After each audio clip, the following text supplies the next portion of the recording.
Hi అండి, ఎలా ఉన్నారు అందరూ? ఈరోజైతే మా చెల్లి చాట్ చేసిందండి. చాలా బాగుంది. ఎలా చేసిందనేది చూద్దాం రండి.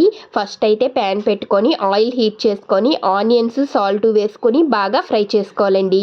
అవి ఫ్రై అయిపోయిన తర్వాత టొమాటో కూడా వేసేసి బాగా ఫ్రై చేసుకోవాలి. అవి కూడా ఫ్రై అయిపోయిన తర్వాత కొంచెం పసుపు, ఉప్పు, కారం, మన హోమ్మేడ్ గరం మసాలా వేసేసి అవి బాగా ఫ్రై అయిన తర్వాత ముందుగా నానబెట్టి ఉడికించి పక్కన పెట్టుకున్నాం కదండి బఠానీ అనేవి, అవి కూడా వేసేసి బాగా ఉప్పు కారం పట్టేటట్టుగా హైలో మంట పెట్టుకొని బాగా ఒక 5 to 10 minutes మిక్స్ చేసుకోవాలండి.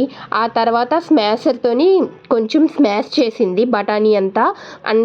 అంటే బఠానీ అలా ఉండిపోతే బాగోదని చెప్పి కొంచెం స్మాష్ చేసింది. తర్వాత బయట నుంచి సమోసా తెప్పించి సమోసా ముక్కలు చేసేసి వేసిందండి. తర్వాత కొంచెం కొత్తిమీర వేసింది. చాలా బాగా వచ్చింది, చాలా సూపర్గా వచ్చిందండి. చూస్తున్నారు కదా.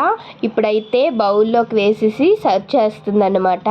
ఫస్ట్ అయితే ప్రిపేర్ చేసుకున్న చాట్ వేసేసి దాని మీద సమోసా, ఇంకా నెక్స్ట్ ఆనియన్స్, లెమను, నెక్స్ట్ ఇంకా కొంచెం కెచప్, ఇంకా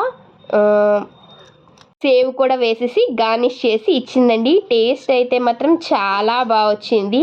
ఇందులో ఎటువంటి చాట్ మసాలా కానీ ఏవీ వేయలేదు. మీరేంటి ఇంకా చూస్తున్నారు? లైక్ చేసి సబ్స్క్రైబ్ చేసుకోండి.